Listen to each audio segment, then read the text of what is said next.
वापस से आप सभी छात्र छात्राओं को एक और वीडियो में स्वागत करते हैं। अगर आप क्लास 10th के छात्र छात्राएं हैं तो हमारे चैनल के साथ जुड़ जाएं। हम यहां से आप लोगों को बेहतर तरीके से ऑब्जेक्टिव प्रश्न कराते हैं और सब्जेक्टिव भी आप लोगों को प्रोवाइड कराते हैं। अगर आप 2024 में फरवरी में एग्ज़ाम देने वाले छात्र छात्रा हैं तो आपके लिए बिल्कुल शानदार साबित होगा।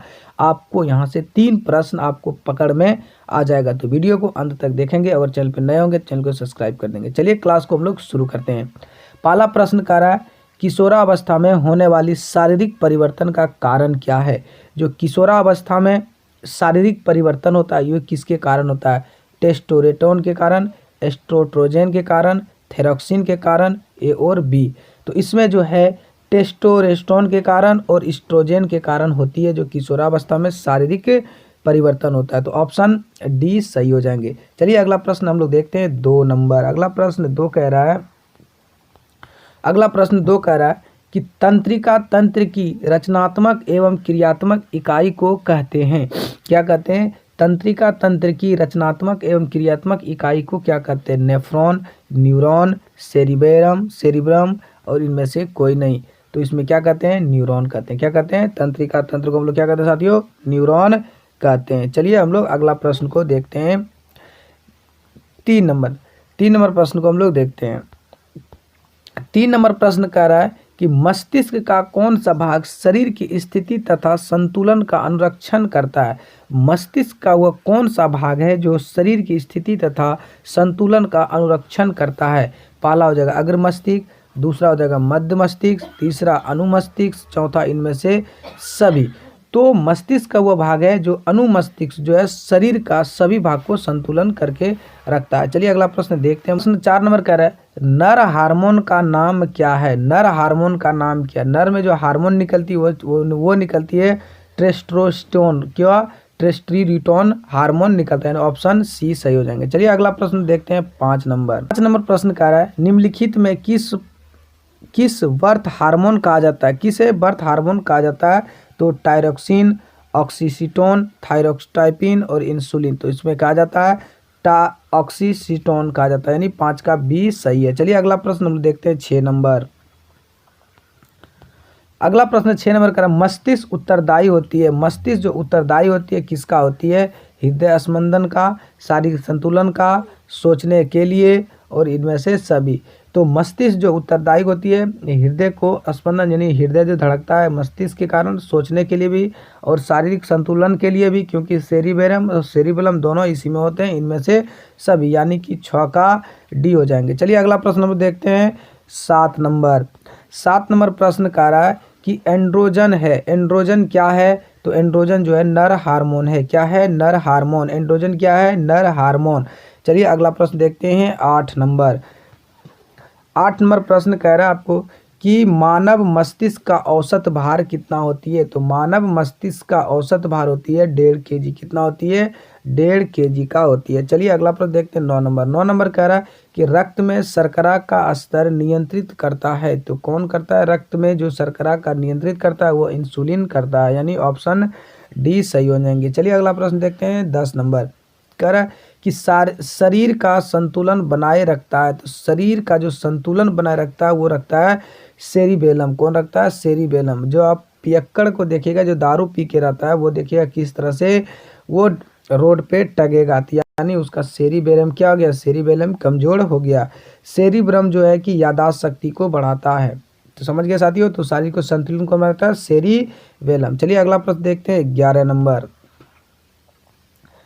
11 नंबर प्रश्न कह रहा है कि बीजांड की ओर पराग नलिका की वृद्धि का कारण होता है। तो क्या होता है, क्रेमोट्रोपिज्म। क्या होता है, क्रेमोट्रोपिज्म, यानी 11 का बी सही है। चलिए अगला प्रश्न देखते हैं 12 नंबर कह रहा है निम्नलिखित में कौन पादप हार्मोन नहीं है। तो कौन पादप हार्मोन नहीं है, एक्सीटोसिन। क्या है, एक्सोटोसिन पादप हार्मोन नहीं है। ऑक्सीजन पादप हार्मोन है, एथिलीन पादप हार्मोन है, साइटोकाइन पादप हार्मोन है। चलिए अगला प्रश्न देखते हैं हम लोग। 13 नंबर प्रश्न कह रहा है टेस्टोस्टेरोन स्रावित होती है। कहाँ होती है, वृषण में होती है। कहाँ होती है, वृषण में। अगला नंबर प्रश्न 14 है रुधिर चाप नियंत्रित होता है। तो कहाँ होती है, एड्रीनल के द्वारा होता है। किसके द्वारा? एड्रीनल के द्वारा होती है। 15 नंबर प्रश्न, चलिए अगला प्रश्न देखते हैं। 15 नंबर कह रहा है आयोडीन की कमी से कौन सा रोग होता है? तो आयोडीन की कमी से कौन सा रोग होती है? तो घेघा रोग होती है। चलिए अगला प्रश्न देखते हैं।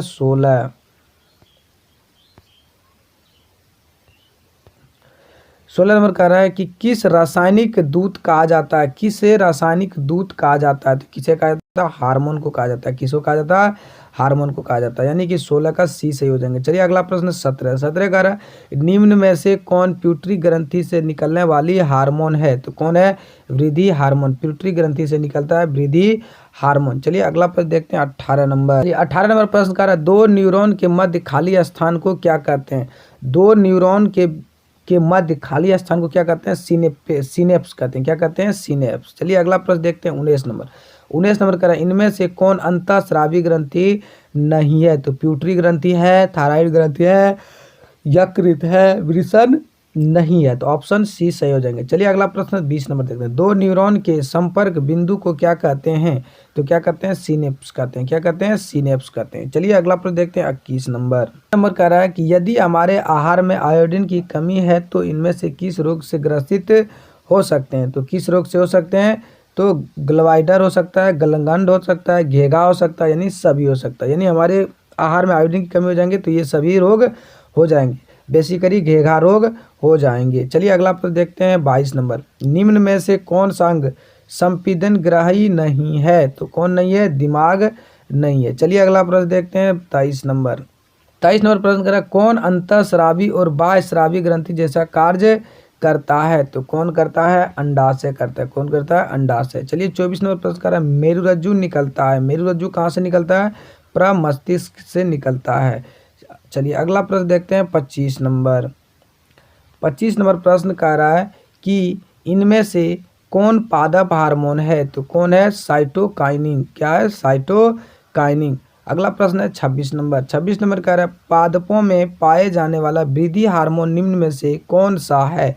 तो कौन सा है? जिब्रेलिन। क्या है? जिब्रेलिन। चलिए अगला प्रश्न देखते हैं। 27 नंबर प्रश्न कह रहा है कि निम्नलिखित में कौन सा वायरस संक्रमित रोग है? तो क्या है? HIV और एड्स जो है संक्रमित रोग है। 28 नंबर प्रश्न कह रहा है एड्रीनल हार्मोन स्रावित होता है। कहाँ से होती है? पीयूष ग्रंथि से। कहाँ से होती है? पीयूष ग्रंथि से। चलिए अगला प्रश्न देखते हैं। 29 नंबर आपको कह रहा है कि 29 नंबर हमारे प्रश्न में हमारे शरीर में कौन सा हार्मोन कार्बोहाइड्रेट, प्रोटीन तथा वसा के उपचय को नियंत्रण करता है? तो कौन करता है? थायरॉक्सिन करता है। कौन करता है साथियों? थायरॉक्सिन करता है। चलिए आज का अंतिम प्रश्न हम लोग देखते हैं। ये नियंत्रण और समन्वय का आज अंतिम प्रश्न हम लोग देखेंगे। ये 30 प्रश्न में से आप लोगों को 2 से 3 प्रश्न एग्जाम में देखने को मिलेगा। तो चलिए हम लोग अंतिम प्रश्न देखते हैं। कह रहा है कि प्राग नलिका या बीजांड की ओर वृद्धि करना किस प्रकार की अनुवर्तनीय से संबंधित है? तो किस प्रक्रिया से? रासायनिक अनुवर्तनीय से संबंधित है। तो आपका ये अंतिम प्रश्न था और आज क्लास का अंतिम प्रश्न था। फिर हम लोग देखेंगे कल से दूसरा सब्जेक्ट का। चलिए मिलते हैं वापस एक नए वीडियो में, तब तक के लिए